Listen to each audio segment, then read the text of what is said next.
நாமத்தில் அன்பின் வாழ்த்துக்கள். இந்த நிகழ்ச்சியின் மூலம் உங்களை சந்திப்பதிலே மகிழ்ச்சி அடைகிறேன். இந்த நாள் தியானிப்பதற்காக எடுத்துக்கொண்ட வேத வசனம் ஏசாயா 52 அதிகாரம் 1வது வசனம். எழும்பு எழும்பு சீயோனே, உன் வல்லமையை தரித்துக்கொள். எழும்பு எழும்பு சீயோனே, உன் வல்லமையை தரித்துக்கொள். எழுப்புதலின் தீர்க்கதரிசியாகிய ஏசாயா சொல்லுகிறார், எழும்பு எழும்பு சீயோனே என்று சொல்லி. எழுப்புதல் என்று சொல்லும் பொழுது இருக்கிற நிலையிலிருந்து நாம் எழுந்திருப்பது. உட்கார்ந்திருக்கிறோம், நாம் எழும்ப வேண்டும் என்று எழுந்திருக்க வேண்டும் என்று சொல்வது ஒரு உயர்ந்த நிலையை குறிக்கிறது. நாம் பள்ளிக்கூடங்களிலே மதிய நேரங்களிலே சாப்பிட்டு விட்டு நாம் கிளாஸ் அட்டன் பண்ணும் பொழுது தூக்கம் வரும் பொழுது ஆசிரியர்கள் சிட் ஸ்டாண்ட் என்று சொல்லுவார்கள். உட்கார்ந்திருக்கிற நம்மை எழுப்பி விடுவார்கள். நாம் எழுப்பின உடனே நமக்கு ஒரு சுறுசுறுப்பு வரும் என்பதற்காக, நம்மை உற்சாகப்படுத்த வேண்டும் என்பதற்காக நமக்கு சிட் ஸ்டாண்ட் என்று சொல்லி நம்மை உற்சாகப்படுத்துவார்கள். அதுபோலதான் ஆண்டவர் நாமும் எழும்ப வேண்டும் என்று நம்மிடத்திலே எதிர்பார்க்கிறதை நாம் பார்க்கிறோம். ஏனென்றால் அதில் எழும்பு எழும்பு என்று 2 முறை சொல்லுகிறதை பார்க்கிறோம். இது ஒரு துரிதப்படுத்துதலின் அனுபவத்தை குறிக்கிறது. சீக்கிரமாக, ஏனென்றால் உலகத்தின் முடிவும் வெகு சீக்கிரமாக இருக்கிறது. ஆண்டவருடைய வருகையும் மிக சமீபமாக இருக்கிறபடினாலே எல்லாவற்றையும் நாம் துரிதமாக செய்ய வேண்டும், எழும்ப வேண்டும், எழுப்புதல் அடைய வேண்டும் என்பதற்காக இது சொல்லப்பட்டிருக்கிறது. ஆதியாகமம் 19 அதிகாரம் 15வது வசனத்திலே, சோதோமிலே லோத்தின் குடும்பத்தார் காலதாமதம் பண்ணி கொண்டிருந்த பொழுது தேவதூதர்கள் அவர்களை வெளியே கொண்டு போவதற்கு துரிதப்படுத்தினார்கள் என்று வாசிக்கிறோம். துரிதப்படுத்தி அவர்களை இழுத்து வெளியே கொண்டு போனதினாலே அவர்கள் காக்கப்பட்டார்கள், பட்டணம் தீக்கிரையாக்கப்பட்டது. இப்படி நாம் ஜீவன் தப்ப வேண்டுமையானால், பாதுகாக்கப்பட வேண்டுமையானால் எழும்ப வேண்டியது அவசியமாக இருக்கிறது. இன்றைக்கு சில காரியங்களிலே நாம் எழும்ப வேண்டும் என்று ஆண்டவர் நம்மிடத்திலே எதிர்பார்க்கிறார், விரும்புகிறார். அதைத்தான் நாம் தியானிக்க போகிறோம். எந்தெந்த காரியத்திலே நாம் எழும்ப வேண்டும் என்று சொல்லி நாம் தியானிக்க போகிறோம். முதலாவதாக எபேசியர் 5 அதிகாரம் 14வது வசனம். தூக்கத்தை விட்டு எழுந்திரு. நாம் தூக்கத்தை விட்டு முதலாவது எழுந்திருக்க வேண்டும் என்று ஆண்டவர் நம்மிடத்திலே சொல்லுகிறதை பார்க்கிறோம். தூங்குகிற நீ மரித்தோரை விட்டு எழுந்திரு என்று சொல்லப்பட்டிருக்கிறது. தூங்குகிறவர்களை மரித்தோருக்கு ஒப்பிட்டு சொல்லப்பட்டிருக்கிறது. தூக்க நிலையில் இருக்கிற நாம் எழும்ப வேண்டும் என்று சொல்லி இருக்கிறது. 1 தெசலோனிக்கேயர் 5 அதிகாரம் 6 வசனத்திலே வாசிக்கிறோம், மற்றவர்கள் தூங்குகிறது போல நாம் தூங்காமல் என்று சொல்லப்பட்டிருக்கிறது. மற்றவர்கள் தூங்குவார்கள், ஆனால் ஆண்டவருடைய பிள்ளைகளாகிய நீங்களும் நானும் எழுந்திருக்க வேண்டும் என்று ஆண்டவர் நம்மிடத்திலே எதிர்பார்க்கிறதை பார்க்கிறோம். நீதிமொழிகள் 31 அதிகாரத்திலே குணசாலியான ஸ்திரீயை குறித்து சொல்லப்பட்டிருக்கிறது. குணசாலியான ஸ்திரீ அதிகாலையில் நேரப்பட இருட்டோடே எழுந்து தன் வீட்டாருக்கு படியழைக்கிறார் என்று சொல்லி நாம் பார்க்கிறோம். அப்படியானால் பெண்களாகிய நாம் முதலாவது தூக்கத்திலிருந்து எழுந்திருக்க வேண்டும் என்று சொல்லி ஆண்டவர் விரும்புகிறார். சீஷர்களை பார்த்து சொல்லும் பொழுது 1 மணி நேரமாவது விழித்திருந்து ஜெபிக்க கூடாதா என்று சொல்லி அவர் ஏக்கத்தோடு சொல்லுகிறதை பார்க்கிறோம். நாமும் விழித்திருக்க வேண்டும், எழும்ப வேண்டும் என்று ஆண்டவர் நம்மிடத்திலே சொல்லுகிறதை பார்க்கிறோம். நீதிமொழிகளிலே வாசிக்கும் பொழுது 23-21 வாசிக்கிறோம், தூக்கம் கந்தையை உடுத்துவிக்கும் என்று வாசிக்கிறோம். தூக்கத்தின் மூலமாக தரித்திரம் அடைவார் அநேகர் உண்டு. இப்படியெல்லாம் நாம் பார்க்கிறோம். எனவே நாம் எழுந்திருக்க வேண்டும் என்று ஆண்டவர் முதலாவது நம்மிடத்தில் எதிர்பார்ப்பது தூங்குகிற நிலையிலிருந்து நாம் முதலாவது எழும்ப வேண்டும். ஒரு படகோட்டி அருமையாக படகோட்டி கொண்டு ஆற்றிலே செல்வார். ஒரு நாள் அவருக்கு ஆற்றங்கரையில் படகோட்டி செல்வதற்கு யாரும் வரவில்லை. எனவே அவர் நல்ல ஆற்று தண்ணீர், அமர்ந்த தண்ணீராக ஓடிக்கொண்டிருந்தது. அருகாமையிலே ஒரு பெரிய நீர்வீழ்ச்சி, அங்கிருந்து நீர் வந்து இந்த ஆற்றோடு கலந்து கொள்ளும். எனவே அந்த அழகான ஆற்றோரத்திலே இருந்த காற்றுக்கு சுகமாக அந்த படகை ஓரத்தில் இருக்கிற ஒரு மரத்திலே கட்டிவிட்டு இந்த படகோட்டி அந்த படகிலே அமர்ந்து தூங்கி கொண்டிருந்தான். அது நேரம் ஆக ஆக ரொம்ப நேரம் அந்த காற்றின் குளிர்ச்சியிலே அவன் தூங்க நேரம் ஆகும் பொழுது அந்த கயிறானது அந்த மரத்தில் இருந்து அறுபட்டு விட்டு அந்த படகு கயிறை விட்டு நகர்ந்து போய்விட்டது. ஓரத்திலே அநேக ஜனங்கள் படகோட்டி நீ போய்கொண்டே இருக்கிறாய் என்று சொல்லி அவனை தட்டி எழுப்பி பார்த்தார்கள். ஆனால் அவன் எழும்பவில்லை. காரணம், அவனுக்கு சுகமான தூக்கம் இருந்தபடியினாலே அவனால் எழும்ப முடியவில்லை. இந்த படகானது அந்த நீர்வீழ்ச்சிக்கு பக்கத்தில் இருக்கிற அந்த சரிவிலே போய் மாட்டிக்கொண்டு கீழே விழுந்து கடைசியிலே அந்த படகு கவிழ்ந்து அவன் மரித்து போனான். தூக்கத்தினாலே அவனுடைய ஜீவனே அழிந்து விட்டது. எவ்வளவு ஜனங்கள் கத்தியும் அவனுடைய காதிலே விழவில்லை. இன்றைக்கு அநேக நேரங்களிலே நம்முடைய ஜீவன் தப்ப வேண்டுமே ஆனால், நாம் ஆசீர்வதிக்கப்பட வேண்டுமே ஆனால், நாம் எழும்பி அதிகாலையில் தேவனோடு உறவாடும் பொழுது நிச்சயமாக நம்முடைய வாழ்க்கை ஆசீர்வாதமாக இருக்கும். நம்முடைய ஜீவன் காக்கப்படுகிறதாக இருக்கும். நம்முடைய வாழ்க்கை ஆசீர்வாதமாக இருக்கும். அதிகாலையில் எழுந்து ஆண்டவரை தேடி அதன் மூலம் கிடைக்கிற ஆசீர்வாதங்களை நாம் பெற்றுக்கொள்ள வேண்டியது மிகவும் அவசியமாக இருக்கிறது. இன்றைக்கு அநேகர் ஜெபத்திலே தூக்கம் அநேகருக்கு உண்டு. வேதத்தை வாசிக்கும் பொழுது தூக்கம், ஆலயத்திலே தூக்கம், சின்ன சின்ன காரியங்களுக்கு தூக்கம். இந்த தூக்கத்தினாலே அநேக ஆசீர்வாதங்களை இழந்து விடுகிறோம். ஆண்டவர் இன்றைக்கு நம்மிடத்தில் எதிர்பார்ப்பது தூக்கத்தை விட்டு முதலாவது நாம் எழுந்திருக்க வேண்டும் என்று விரும்புகிறார். நாம் தூக்கத்தை விட்டு எழும்புவோம். ஆண்டவர் நிச்சயமாக நமக்கு தருகிற ஆசீர்வாதங்கள் நிச்சயம் நமக்கு வந்து சேரும். உன்னத பாட்டு 5:2 வாசிக்கிறோம், இருதயம் விழித்திருக்கிறது என்று பார்க்கிறோம். நாம் தூங்குகிற நிலையில் இருந்தாலும் கூட எப்பொழுதும் என் இருதயம் விழித்துக் கொண்டே இருக்கும். எதற்காக? கர்த்தரை தேடுவதற்காக, கர்த்தரை பாடுவதற்காக என் இருதயம் விழித்துக் கொள்ளும் என்று சொல்லுகிறதை பார்க்கிறோம். தூங்கிக் கொண்டிருக்கிற நாம் இன்றைக்கு எழும்புவோமே ஆனால் நிச்சயமாக நம் எல்லாருடைய வாழ்க்கையும் ஆசீர்வாதமாக இருக்கும். இரண்டாவதாக நாம் எதில் எழும்ப வேண்டும் என்று ஆண்டவர் சொல்லுகிறார் என்று பார்ப்போம். லூக்கா எழுதின சுவிசேஷம் 15ஆம் அதிகாரம் 18வது வசனம், பாவத்தை விட்டு நாம் எழும்ப வேண்டும் என்று ஆண்டவர் சொல்லுகிறார். பாவத்தை விட்டு நாம் எழும்ப வேண்டும். இந்த லூக்கா எழுதின சுவிசேஷம் 15வது அதிகாரத்திலே இளைய குமாரனை குறித்து சொல்லப்பட்டிருக்கிறது. நண்பர்களோடு சேர்ந்து நல்ல உல்லாசமான ஒரு வாழ்க்கை. தன் தகப்பனிடத்தில் போய் தன் சொத்துக்களை எல்லாவற்றையும் பிரித்து அதை எல்லாவற்றையும் விற்று நிறைய பணத்தோடு கூட தூர தேசத்திற்கு போய்விட்டார். நல்ல நண்பர்களோடு கூட உல்லாசமான வாழ்க்கை வாழ்ந்தான். எல்லா பணங்களும் அவனுக்கு செலவாகி விட்டது. நண்பர்களும் அவனை விட்டு போய்விட்டார்கள். இப்பொழுது எல்லாம் அவனை விட்டு போன பொழுது ஒரு கடைசியாக பன்றி மேய்க்கிறதான ஒரு வேலை அவனுக்கு கிடைக்கிறது. அந்த பன்றி சாப்பிடுகிற தவிடு கூட சில நேரங்களிலே அவனுக்கு சாப்பிட கிடைக்கவில்லை என்று நாம் வாசிக்கிறோம். இப்படிப்பட்ட ஒரு பரிதாபமான நிலைக்குள்ளாக அவன் செய்த பாவம் அவனை தள்ளிவிட்டது.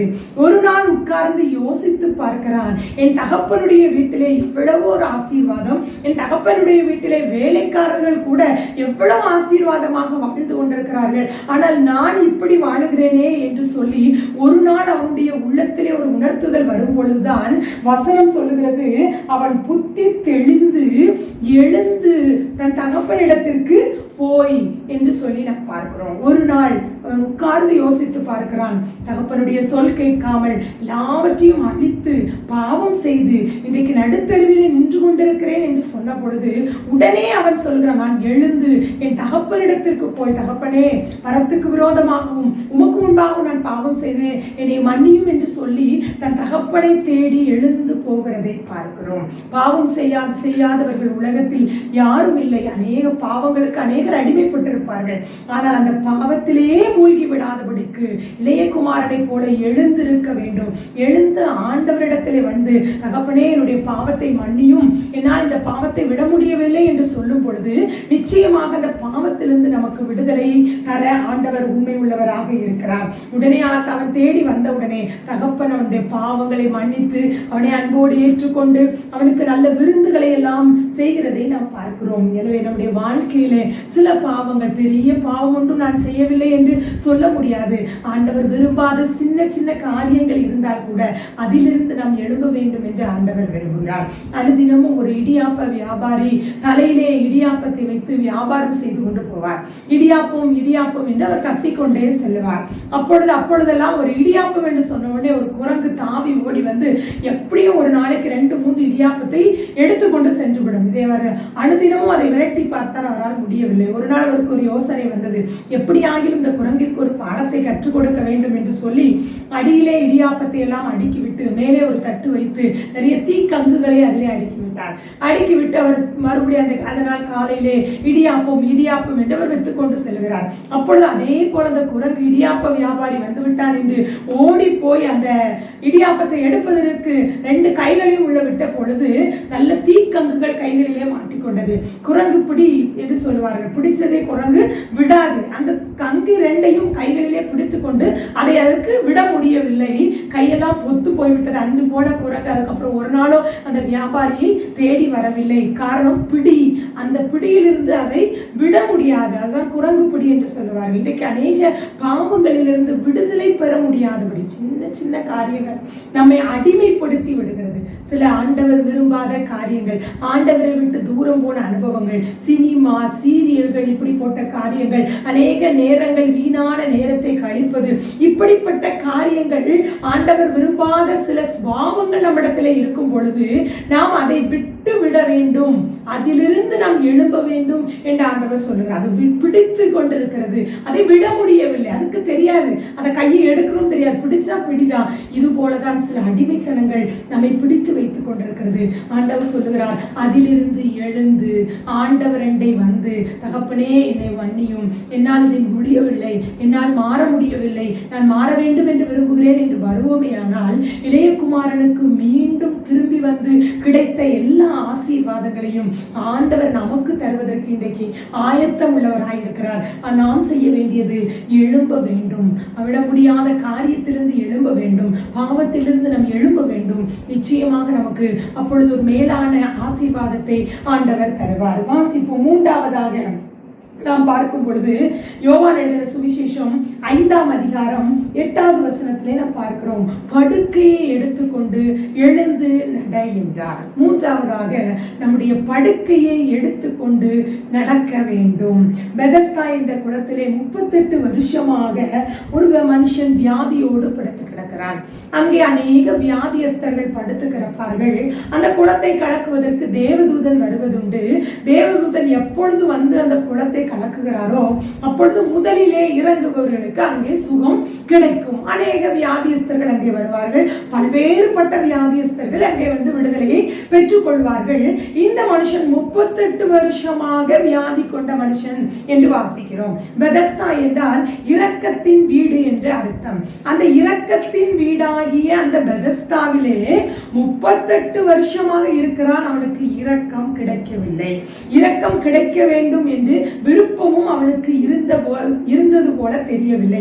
ஏனென்றால் அவன் அப்படியே பழகிவிட்டான், படுத்து படுத்து பழகிவிட்டான். அங்கே அநேகர் வருவார்கள். அங்கே எல்லாருக்கும் அந்த மண்டபத்திலே உணவு வழங்கப்படும். அதை வாங்க வேண்டும், சாப்பிட வேண்டும். அவனை போன்றிருக்கிற நோயாளிகளிடத்திலே நேரத்தை போக்கிக் கொண்டு கதைகளை பேசிக்கொண்டு அப்படியே தன்னுடைய பெரும்பாலான நேரத்தை கழித்துக் கொண்டிருந்தானே தவிர அவனுக்கு ஒரு இரக்கம் கிடைக்க வேண்டும் என்கிற எண்ணம் அவனுக்கு இல்லை. வேதத்திலே வாசிக்கிறோம், 18 வருஷம் பெரும்பாடுள்ள ஸ்திரீ இயேசு கிறிஸ்துவின் வஸ்திரத்தின் ஓரத்தை தொட்ட பொழுது சுகம். அவ்வளவு நெரிசல் வந்தது, கூட்டம் வந்தது. அந்த அம்மாவுக்குள்ளாக ஒரு விசுவாசம். வேகமாக அந்த கூட்டத்துக்குள் போனார்கள், வஸ்திரத்தின் ஓரத்தை தொட்டார்கள், விடுதலை பெற்றுக் கொண்டார்கள். அவர்களுக்கு அப்படி ஒரு வாஞ்சை இருந்தது.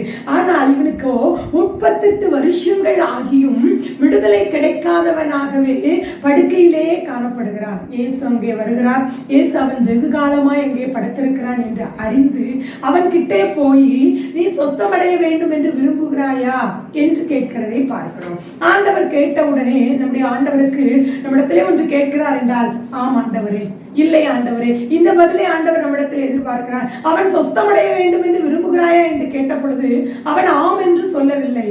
அவன் அதற்கு மாறாக ஒரு சாக்கு போக்கை சொல்லுகிறார். நான் உள்ளே இறங்க வேண்டும் என்று நினைக்கிறேன், எனக்கு முன்பாக வேறு யாராவது உள்ளே இறங்கி விடுகிறார்கள், என்னை கொண்டு போய் விடுவதற்கு யாரும் இல்லை. இப்படி ஆண்டவரிடத்திலே அவன் கதை கதையாக சொல்கிறான். ஆண்டவர் அதை எதிர்பார்க்கவில்லை. நீ சொஸ்தமடைய வேண்டும் என்று விரும்புகிறாயா, உன் படுக்கையை எடுத்துக்கொண்டு நட என்றார். அவன் எழுந்து படுக்கையை எடுத்துக்கொண்டு நடந்து போனான். இன்றைக்கு நம்முடைய வாழ்க்கையிலே அநேக நேரங்களிலே அநேக காரியங்கள் என்னால் முடியாது, இதை செய்ய முடியாது என்று படுத்து விடுகிறோம். படுத்த நிலையிலேயே நாம் காணப்படுகிறோம். சில பலவீனங்கள் நம்மை அப்படியே படுக்க வைத்து விடுகிறது. நம்முடைய வாழ்க்கையில சில அடிமைத்தனங்கள் நம்மை அப்படியே படுக்க வைத்து விடுகிறது. எழும்ப முடியாத அதிலே பழகி விட்டோம். அவனும் அப்படிதான் 38 வருஷமாக அதிலே பழகி விட்டான். எப்படி இருக்கும் அந்த வாழ்க்கை யோசித்து பாருங்கள். படுக்கையிலே நாம் மருத்துவமனைகளிலே ஆபரேஷன் செய்தால் 2 நாட்கள் நம்மை படுக்கையிலே படுக்க வைத்தால் கூட அது நம்மால் படுத்திருக்க முடியாது. அது கட்டாயம் என்கிற பேரிலே படுத்திருப்போம். ஆனால் 38 ஆண்டுகளாக அவன் படுத்திருக்கிறான் என்றால் அது அவனுக்கு பழகி போய்விட்டது. இன்றைக்கு அநேக நேரங்களிலே நம்முடைய வாழ்க்கையில் படுத்த நிலை பழகிவிட்டது. இப்படியே அவ்வளவுதான் என் வாழ்க்கை, இப்படியே படுத்திருந்து என் காலத்தை முடித்துக் கொள்ள வேண்டியதுதான் என்று நினைக்கிற உங்களை பார்த்து ஆண்டவர் சொல்கிறார், அந்த படுத்த நிலையிலிருந்து நீங்கள் எழும்ப வேண்டும் என்று ஆண்டவர் விரும்புகிறார். நாம் எழுந்திருக்கும் பொழுதுதான் நமக்கு ஆசீர்வாதங்கள் கிடைக்கும். இருக்கிற நிலையில் இருக்கும் வரைக்கும் நாம் சில ஆசீர்வாதங்களை பெற்றுக்கொள்ள முடியாது. ஆண்டவர் படுத்திருக்கிற நிலையை நம்மிடத்தில் எதிர்பார்க்கவில்லை. நாம் எழும்ப வேண்டும் என்று ஆண்டவர் விரும்புகிறார். இன்றைக்கு அநேக நிலையில் பல வருடங்களாக வாழ்க்கையிலே படுத்த நிலையிலே காணப்படுகிறார்கள். இன்றைக்கு அநேகருடைய தொழில்கள் படுத்த நிலையிலே காணப்படுகிறது. அநேகருடைய வியாபாரங்கள் படுத்த நிலையிலே காணப்படுகிறது. அநேகருடைய ஆவிக்குரிய வாழ்க்கை படுத்த நிலையில் காணப்படுகிறது. ஆரம்பத்திலே பண்ணின ஜெபம், ஆரம்ப நாட்களிலே வேத வாசிப்பு அதெல்லாம் இல்லை. ஏன் சில அற்புதங்களை வாழ்க்கையிலே நடக்கவில்லை? ஏன் நான் ஜெபித்து என்ன பிரயோஜனம், வேத வாசித்து என்ன பிரயோஜனம் என்று ஆவிக்குரிய வாழ்க்கையிலே இன்றைக்கு அநேகர் படுத்த நிலையில் இருக்கிறார்கள். சிலர் உலக பிரகாரமாக பொருளாதாரத்திலே படுத்த நிலையிலே இருக்கிறார்கள். கடன் என்கிற பிரச்சனையினாலே அநேகருடைய வாழ்க்கை இன்றைக்கு படுத்து காணப்படுகிறது. சிலருக்கு பலவீனம் அவர்களை படுக்க வைத்து விடுகிறது. நாட்கணக்காக, மாதக்கணக்காக, வருடக்கணக்காக சில வியாதிகளினாலே அநேகர் படுத்த நிலையில் இருக்கிறார்கள். ஆண்டவர் சொல்லுகிறார், அந்த படுத்த நிலையை விட்டு நீ எழும்ப வேண்டும் என்று ஆண்டவர் விரும்புகிறார். நம்மிடத்தில் அவர் கேட்கிறார், சுஸ்தமடைய வேண்டும் என்று விரும்புகிறாயா, சுகமடைய வேண்டும் என்று விரும்புகிறாயா? ஆம் ஆண்டவரே என்று சொல்லும் பொழுது நிச்சயமாக நமக்கு அவர் விடுதலை கொடுத்து நம்முடைய படுத்த நிலையை விட்டு நம்மை எழுப்பி நம்மை உயிர்ப்பிக்கிற ஆண்டவராக இருக்கிறார். இதுவரை நம்முடைய வாழ்க்கை படுத்திருக்குமே ஆனால் இந்த நிகழ்ச்சியை பார்த்து கொண்டிருக்கிற உங்களுடைய வாழ்க்கையிலே ஒருவேளை நீங்கள் ஆவிக்குரிய வாழ்க்கையிலே படுத்திருப்பீர்கள் ஆனால் நீங்கள் இன்றைக்கு எழும்ப வேண்டும் என்று ஆண்டவர் விரும்புகிறார். உலக பிரகாரமான வாழ்க்கையிலே நீங்கள் படுத்த நிலையில் இருப்பீர்கள் ஆனால் ஆண்டவர் உங்களை இன்றைக்கு எழும்ப வேண்டும் என்று விரும்புகிறார். நீங்கள் ஆண்டவரிடத்திலே சொல்லுங்க, ஆண்டவரே நான் எழும்ப வேண்டும் ஆண்டவரே, எத்தனை ஆண்டுகளாக நான் படுத்து விட்டேனே ஆண்டவரே, இனிமேல் நான் எழும்ப விரும்புகிறேன் என்று சொல்லி பாருங்கள். நிச்சயமாக ஆண்டவர் உங்களை எழுப்பி உடைய வாழ்க்கையை கட்ட உண்மை உள்ளவராக காணப்படுகிறார். நான்காவதாக நாம் எதிலே எழும்ப வேண்டும் என்று சொன்னால் அப்போஸ்தலர் 12ஆம் அதிகாரம் 7வது வசனத்திலே நாம் வாசிக்கிறோம், ஜெபிக்கும்படியாக நாம் எழும்ப வேண்டும் என்று ஆண்டவர் விரும்புகிறார். தேவதூதன் பேதுருவை விழாவிலே தட்டி சீக்கிரமாய் எழுந்திரு என்று எழுப்பினான் என்று வாசிக்கிறோம். ஏரோது ராஜாவுடைய காலத்திலே அப்பொழுதுதான் யாக்கோபை சிறைச்சேதம் பண்ணி பட்டயத்தினாலே அவனை ஆண்டவராகிய இயேசு கிறிஸ்துவுக்காக அவர் பட்டயத்தினாலே கொல்லப்பட்டார். அதற்கு பிறகு பேதுருவையும் பிடித்து அவனையும் காலையிலே பட்டயத்தினால் கொள்ள வேண்டும் என்று சொல்லி அவனையும் பிடித்து வைத்திருந்தார்கள். இப்பொழுதுதான் இந்த சபையார் எல்லாரும் அவனுக்காக ஜெபித்தார்கள் என்று வாசிக்கிறோம். அப்பொழுதுதான் அந்த சபையாருக்கெல்லாம் ஒரு எழுப்புதல் வருகிறது. அந்த யாக்கோபு பட்டயத்தால் கொல்லப்படும் போது அந்த காலகட்டத்திலே யாருக்கும் இப்படி திறப்பிலே என்று ஜெபிக்க வேண்டும் என்கிற எண்ணம் உருவாகவில்லை.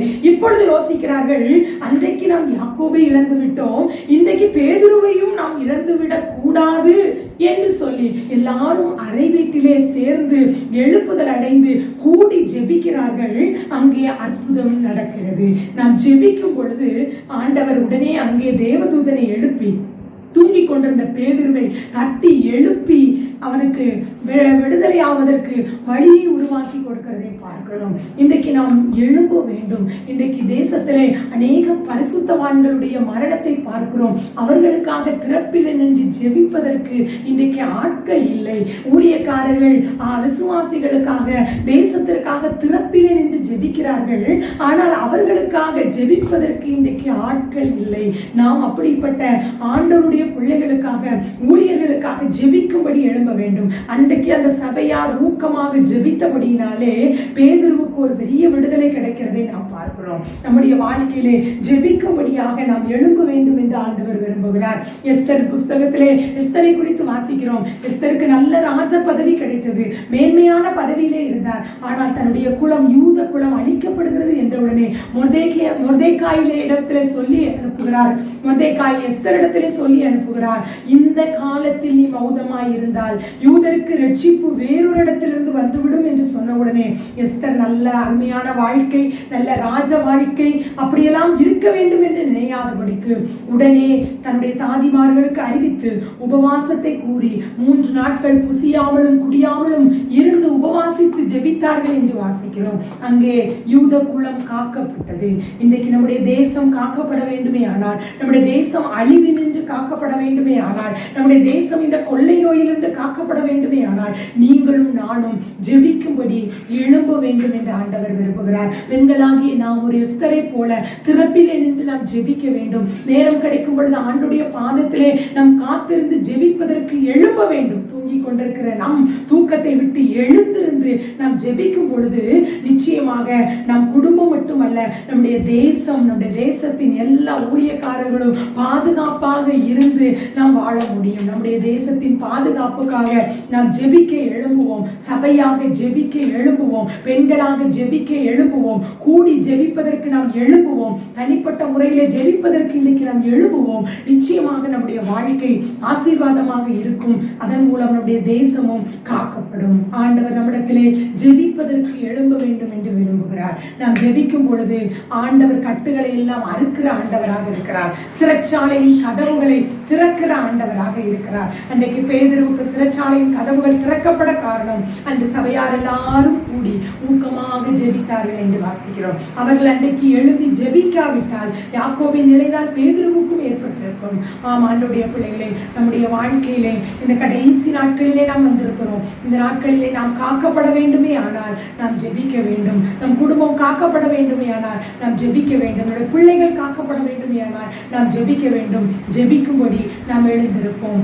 கடைசியாக வாசிக்கும் பொழுது ஏசாயா 40ஆம் அதிகாரம் 31வது வசனத்திலே கழுகை போல நாம் எழும்ப வேண்டும் என்று ஆண்டவர் விரும்புகிறார். கழுகுகளை போல செட்டைகளை அடித்து கர்த்தருக்கு காத்திருக்கிறவர்கள் புது பலன் அடைந்து கழுகுகளை போல செட்டைகளை அடித்து எழும்புவார்கள் என்று வாசிக்கிறோம். கழுகை ஆண்டவர் ஒரு உன்னதமான பறவையாக சொல்லுகிறதை பார்க்கிறோம். கழுகு மிகவும் பலனுள்ளதானது.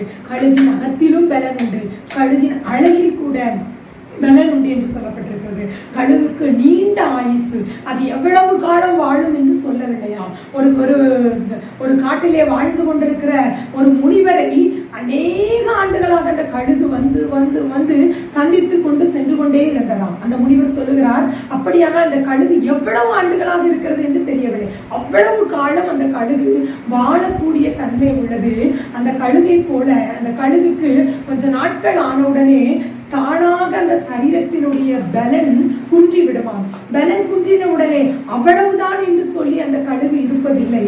பலன் குன்றின உடனேயே அது ஒரு மலை உச்சிக்கு போய் அங்கே உட்கார்ந்து தன்னுடைய அழகுகளை அந்த பாறையிலே தேய்த்து, தன்னுடைய நகத்தை அந்த பாறையிலே தேய்த்து, தன்னுடைய முடிகளை எல்லாம் பிடுங்கி சொட்டு சொட்டு என்று ரத்தம் வரும் வரை அப்படி மொட்டையாக தன்னை மாற்றிக்கொண்டு அந்த மழையின் குகைகளுக்குள்ளாக மறைந்து காணப்படுவான், ஒளிந்து காணப்படுவான். ஏனென்றால் மற்றவர்கள் தன்னை பார்த்துவிடக் கூடாது என்று மறைந்து காணப்படுவான். மறைந்து காணப்படும் பொழுது கிட்டத்தட்ட 30 நாட்கள் அது அப்படி இருக்கும் பொழுது அந்த சரீரத்தில் உள்ள கொழுப்புகள் எல்லாம் கொஞ்சம் கொஞ்சமாக கரைந்து அது அப்படியே கிட்டத்தட்ட 40 நாட்கள் ஆன உடனே ஒரு புது பலன் அதுக்கு உருவாகுமாம். உடனே அது செட்டைகளை அடித்து வந்து பழையதாக வாழ்ந்த வாழ்க்கையை காட்டிலும் இந்த 40 நாளுக்கு பிறகு மிகுந்த பலன் உள்ளதாக அது பறக்கும் என்று சொல்லப்பட்டிருக்கிறது. கர்த்தருக்கு காத்திருக்கிறவர்களும் அப்படிதான். அநேக நேரங்களிலே பலனாக ஓடிக்கொண்டிருக்கிற நம்முடைய வாழ்க்கையிலே சில பலவீனங்கள் வந்து விடுகிறது. சில ஆவிக்குரிய பலவீனங்கள் நமக்கு வரும் பொழுது உடனே நாமும் அவ்வளவுதான் பலவீனம் வந்துவிட்டது என்று படுக்காதபடி கழுகை போல தேவ சமூகத்திலே நாம் காத்திருக்க வேண்டும். இந்த வேதத்திலே அநேகரை பார்க்கிறோம். மோசே, எலியா, இயேசு கிறிஸ்து இவர்கள் எல்லாம் 40 நாட்கள் உபவாசித்து ஜெபித்ததற்கு உதாரணமாக நமக்கு காணப்படுகிறார்கள். 40 நாட்கள் ஆண்டவருடைய பாதத்திலே இருந்து நாம் வரும் பொழுது நமக்கு ஒரு புது பலன் கிடைக்கிறது. அப்படியானால் நாம் அடிக்கடி உபவாசித்து ஜெபிக்கும்படி எழும்ப வேண்டும் என்று ஆண்டவர் விரும்புகிறார். நம்முடைய பலவீன நேரங்களிலே நம்மை பலப்படுத்துகிற பரிசுத்த ஆவியானவர் நம்மோடு கூட இருக்க வேண்டும். ஆனால் அவருடைய பாதத்திலே போய் நாம் காத்திருக்கும் பொழுது, உபவாசத்தோடு காத்திருக்கும் பொழுது மறுபடியும் நமக்கு ஒரு பலன் கிடைக்கிறது. இன்றைக்கு அநேகர் கொஞ்சம் நாள் ஆண்டவரை தேடுகிறோம், அல்ல ஜெபிக்கிறோம், அப்புறம் மீண்டும் நம்முடைய வாழ்க்கை சில பிரச்சனைகள் அல்லது சில பாடுகள், சில கஷ்டங்கள் வந்த உடனே சோர்ந்து போய் நாம் நின்று விடுகிறோம். அப்படி அல்ல. அப்படிப்பட்ட சோர்வுகள் வரும் பொழுது தேவனுடைய பாதத்திலே போய் உட்கார்ந்திருப்போமே ஆனால் நம்முடைய சோர்வுகளை எல்லாம் மாற்றி ஒரு புது பலத்தை தந்து, ஒரு பரிசுத்த ஆவியின் பலன் நமக்குள்ளாக வந்து மீண்டும் நம் கழுகை போல எழும்புவதற்கு தேவையான பலனை ஆண்டவர் தருகிறார். அப்படிப்பட்ட பலன் நமக்கு தேவை என்றால் உபவாசிக்கும்படியாக நாம் எழும்ப வேண்டும். அன்றைக்கு எஸ்தர் உபவாசிக்கும்படி எழும்பினது போல நாமும் உபவாசிக்கும்படி எழும்புவோமே ஆனால் நிச்சயமாக நம்முடைய வாழ்க்கை ஆசீர்வாதமாக இருக்கும். ஆண்டவர் இன்றைக்கு நம்மிடத்திலே எதிர்பார்ப்பது நாம் எழும்ப வேண்டும் என்று எதிர்பார்க்கிறார். நாம் இருந்த நிலையிலே இருக்கக்கூடாது, மீண்டும் எழும்பி உயிர்ப்பிக்கப்பட வேண்டும் என்று ஆண்டவர் விரும்புகிறார். அப்படி ஒரு உயிர்ப்பிக்கப்பட்ட வாழ்க்கை நமக்கு தேவை என்று விரும்புகிறார். இன்றைக்கு அநேக நேரங்களிலே நம்முடைய வாழ்க்கை சோர்ந்து போய் காணப்படுகிறது. ஒருவேளை இந்த நிகழ்ச்சியை நீங்கள் சோர்வுகளோடு கூட அவ்வளவுதான் என் வாழ்க்கை முடிந்து விட்டது என்று சொல்லி நீங்கள் சோர்வோடு பார்த்து கொண்டிருப்பீர்களே ஆனால் நீங்கள் மீண்டும் கழுகை போல எழும்ப வேண்டும் என்று ஆண்டவர் விரும்புகிறார். நீங்கள் மீண்டும் பலனடைய வேண்டும் என்று ஆண்டவர் விரும்புகிறார். படுத்திருக்கிற நம்மை எழும்ப வேண்டும் என்று ஆண்டவர் விரும்புகிறார். இந்த நிலையிலிருந்து நாம் எழும்பும் பொழுது நிச்சயமாக நமக்கு ஆசீர்வாதம் உண்டு. காலம் கடைசியா இருக்கிறபடினாலே நாம் எழும்ப வேண்டும் என்று ஆண்டவர் விரும்புகிறார். நாம் தியானித்தோம் ஒரு 5 காரியங்களை குறித்து. முதலாவது, நம் தூக்கத்தை விட்டு எழுந்திருப்போம். தூக்கத்தை தூங்குகிற நம்மை பார்த்து மரித்தோரை விட்டு எழுந்திரு என்று சொல்வது போல நம்முடைய மரித்த நிலையை விட்டு நாம் எழுந்திருக்கும் பொழுது நிச்சயமாக நமக்கு ஆசீர்வாதம் உண்டு. நம்முடைய பாவத்தை விட்டு நாம் எழும்ப வேண்டும் என்று ஆண்டவர் விரும்புகிறார். சில பாவங்கள் பிடித்து கொண்டிருக்கிறது, விட முடியாமல் அதை விட்டு என்றைக்கு எழும்புகிறோமோ அன்றைக்கு நமக்கு நிச்சயமாக ஒரு பெரிய ஆசீர்வாதத்தை ஆண்டவர் நமக்கு தர உண்மை உள்ளவராயிருக்கிறார். படுத்திருக்கிற நம்மை படுக்கையை விட்டு எழும்ப வேண்டும் என்று ஆண்டவர் விரும்புகிறார். இன்றைக்கு படுத்த நிலையிலிருந்து நீங்கள் எழும்புவீர்களே ஆனால் நிச்சயமாக அது உங்களுடைய வாழ்க்கைக்கு ஒரு ஆசீர்வாதமாக இருக்கும். ஜெபிக்க வேண்டும் என்று ஆண்டவர் நம்மை எழுப்புகிறார். நாம் ஜெபிப்பதற்கு எழும்புவோம். படுத்திருந்த நிலையை விட்டு எழுப்பி ஜெபிக்க உட்காருவோம். நிச்சயமாக ஆசீர்வாதம் உண்டு. கழுகை போல எழும்புவோம். எதற்காக? உபவாசிப்பதற்காக எழும்புவோம். நிச்சயமாக நம்முடைய வாழ்க்கை ஆசீர்வாதமாக இருக்கும். கண்களை மூடி நாம் ஜெபம் செய்வோம். எல்லாரும் கண்களை மூடி ஆண்டவருடைய சமூகத்தில் நம்மை அர்ப்பணிப்போம். ஆண்டவரே, நான் இருந்த நிலையில் அல்ல ஆண்டவரே, என்னை எழுப்பும் என்று சொல்லுவோம். ஆண்டவர் சொல்லுகிறார், எழும்பு எழும்பு சீயோனே, நீ ஆண்டவருடைய வல்லமையை தரித்துக்கொள். இவ்வளவு நாளும் படுத்திருந்திருப்பீர்களே ஆனால் இன்றைக்கு ஆண்டவர் நம்மை எழும்ப வேண்டும் என்று விரும்புகிறார். இரக்கத்தின் வீட்டிலே 38 வருஷமாய் படுத்திருந்தார். இன்றைக்கு நாமும் அநேக நேரங்களிலே எவ்வளவு வருடமாய் கிறிஸ்தவர்களாய் இருக்கிறோம். எத்தனை ஆண்டுகளாக நாம் ஆண்டவரை தேடுகிறோம். எத்தனை ஆண்டுகளாக நாம் ஆண்டவரை ஆராதிக்கிறோம். ஆனால் இன்னும் நாம் எழும்ப முடியாமல் இருக்கிறோம். ஆண்டவர் இன்றைக்கு நம்ம எல்லாரையும் எழுப்ப வேண்டும் என்று விரும்புகிறார். தூக்கத்திலிருந்து நீங்கள் எழும்ப வேண்டும் என்று ஆண்டவர் விரும்புகிறார். அந்த தூங்குகிற நிலையிலிருந்து எழும்ப வேண்டும் என்று விரும்புகிறார். பாவத்தை விட்டு எழும்ப வேண்டும் என்று விரும்புகிறார். சில அடிமைத்தனங்கள் உங்களுக்கு இருக்குமே ஆனால் ஆண்டவரிடத்திலே உங்களை அர்ப்பணியுங்கள். ஆண்டவரே, இந்த அடிமைத்தனம் என்னை விட்டு நீங்க வேண்டும் என்று ஆண்டவரிடத்திலே உங்களை அர்ப்பணித்து பாருங்கள். ஆண்டவரே, என்னால் விட முடியவில்லை சில காரியங்கள், சில அடிமைத்தனங்கள். ஆண்டவரே, என்னை விட்டு போக முடியாதபடி இருக்கிறது ஆண்டவரே என்று சொல்லி அநேக பெண்கள் இன்றைக்கு அநேக நேரங்களிலே வீடுகளிலே TV, cinema, serial, WhatsApp, Facebook போன்ற சில அடிமைத்தனங்கள் அடிமைப்படுத்தி வைத்திருக்கிறது. நேரத்தை வீணாக செலவழிக்கிற அந்த அடிமைத்தனத்தை, அந்த பாவத்திலிருந்து எங்களுக்கு விடுதலை தாரும் என்று கேளுங்கள். நிச்சயமாக ஆண்டவர் பாவத்திலிருந்து எழும்ப உங்களுக்கு பலனை தந்து மீண்டும் இளையகுமாரனை ஆசீர்வதிப்பது போல உங்களை ஆசீர்வதிப்பார். உங்களுடைய படுத்திருக்கிற நிலையை மாற்றுவார். நீங்கள் ஜெபம் பண்ணுங்க. ஒருவேளை உங்கள் ஆவிக்குரிய வாழ்க்கை படுத்திருக்குமே ஆனால் ஆரம்ப நாட்களிலே நான் ஆண்டவரோடு எவ்வளவு ஐக்கியமாக இருந்தேன், ஆண்டவரை எவ்வளவாய் நான் நேசித்தேன், எவ்விதமாய் ஜெபித்தேன், இன்றைக்கு எனக்கு முடியவில்லை என்று நினைக்கிற உங்களை பார்த்து ஆண்டவர் சொல்கிறார், அந்த படுத்த நிலையை விட்டு நீங்கள் எழும்புங்கள் என்று சொல்கிறார். ஒருவேளை வேதனையோடு நீங்கள் இந்த நிகழ்ச்சியை பார்த்திருக்கலாம். பல ஆண்டுகளாக நானும் வியாதியோடு கூட படுத்துக் கொண்டிருக்கிறேனே, பல ஆண்டுகளாக என்னுடைய கடன் பிரச்சனையிலே படுத்து விட்டேனே, பல ஆண்டுகளாக என்னுடைய தொழில் முடங்கி விட்டதே என்று சொல்லி அடுத்த நிலையில் இருக்கிற உங்களை பார்த்து ஆண்டவர் சொல்கிறார், நீ எழும்பு என்று ஆண்டவர் சொல்கிறார். நீங்கள் எழும்புவீர்களே ஆனால் நிச்சயம் உங்களுக்கு ஒரு ஆசீர்வாதம் கிடைக்கும். வரைக்கும் நாம் ஜெபிக்கும்படியாக ஆண்டவர் நம்மை எழுப்புகிறார். எல்லாம் ஆண்டவரிடத்திலே கேட்போம். ஆண்டவரே, நான் ஜெபிக்கும்படியாக எழுப்புகிறேன் ஆண்டவரே என்று சொல்லுவோம். அன்றைக்கு பேதுருவுக்காக சபையால் எழுப்பினது போல நீங்களும் நானும் இன்றைக்கு எழுந்து ஜெபிப்போமே. ஆனால் நிச்சயமாக நம்முடைய தேசம் காக்கப்படும். நம்முடைய தேசம் அழிவிலிருந்து காக்கப்பட நீங்களும் நானும் திறப்பிலிருந்து ஜெபிக்கிறவர்களாய் மாறுவோம். கழுதை போல புது பலனடைந்து கொண்டு ஆண்டவருக்காக நாம் எழுப்புவோம். உபவாசித்து தேவ சமூகத்திலே காத்திருக்கும்படி நாம் எழுப்புவோம். நிச்சயமாக எல்லாருடைய வாழ்க்கையும் ஆசீர்வாதமாய் இருக்கும். ஜெபிப்போம். நல்ல ஆண்டவரே, ஆசீர்வாதமான நாளுக்காக உமக்கு நாங்கள் நன்றி செலுத்துகிறோம். ஆண்டவரே, எழும்பு எழும்பு சீயோனே, வல்லமையை தரித்துக் கொள் என்று சொல்லி இன்றைக்கு நீர் எங்களை எழுப்பி விட்டிருப்பதற்காக ஸ்தோத்திரம். அநேக நேரங்களிலே என்னுடைய வாழ்க்கை படுத்திருக்கிற நிலையில் இருக்கிறது.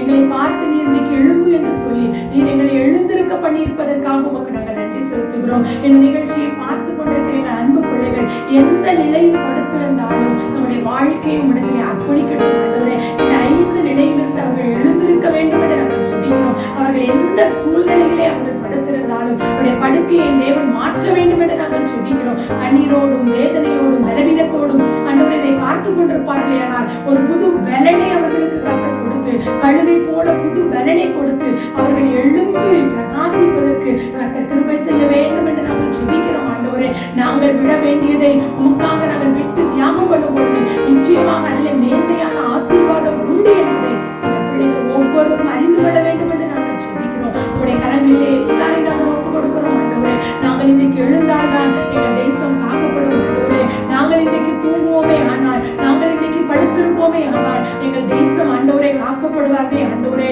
அன்றைக்கு யூதகுலம் ஆண்டவரே அழிக்கும் பொழுது, அந்த எஸ்தர் திறப்பில நின்ற பொழுது யூதகுலம் காக்கப்பட்டதே. ஆண்டவரே, நாங்கள் உடைய சமூகத்திலே திறப்பில நின்று எங்களுடைய ஜனங்களை காத்துக்கொள்ள ஆண்டவரே, எங்கள் தேசத்திலே பரவி இருக்கிற கொள்ளை நோயிலிருந்து நாங்கள் மீட்கப்படுவதற்கு, காக்கப்படுவதற்கு, பரிசுத்தவான்கள் காக்கப்படுவதற்கு நாங்கள் திறப்பில நின்று ஜெபிக்க எங்கள் ஒவ்வொருவருக்கும் கிருபை தர வேண்டும் என்று நாங்கள் ஜெபிக்கிறோம். ஆண்டவரே, உம்முடைய கிருபையும் சமாதானமும் ஒவ்வொருவரையும் ஆளுகை செய்யட்டும். ஆசீர்வதியும். இயேசுவின் நாமத்தில் ஜெபங்களும் நல்ல பிதாவே. ஆமென், ஆமென். God bless. இந்த நிகழ்ச்சியை பார்த்து கொண்டிருக்கிற உங்கள் ஒவ்வொருவரையும் நிச்சயமாக ஆண்டவர் ஆசீர்வதிப்பாராக. நீங்கள் எந்த நிலையில் இருந்தாலும் ஆண்டவர் இன்றைக்கு உங்களை எழுந்திருக்க பண்ணி உங்களை ஆசீர்வதிப்பாராக. உங்கள் ஜெபத்திற்கும் ஆலோசனைக்கும் நீங்கள் எங்களை தொடர்பு கொள்ள வேண்டிய எங்கள் அலைபேசி எண் 9791393596. God bless you.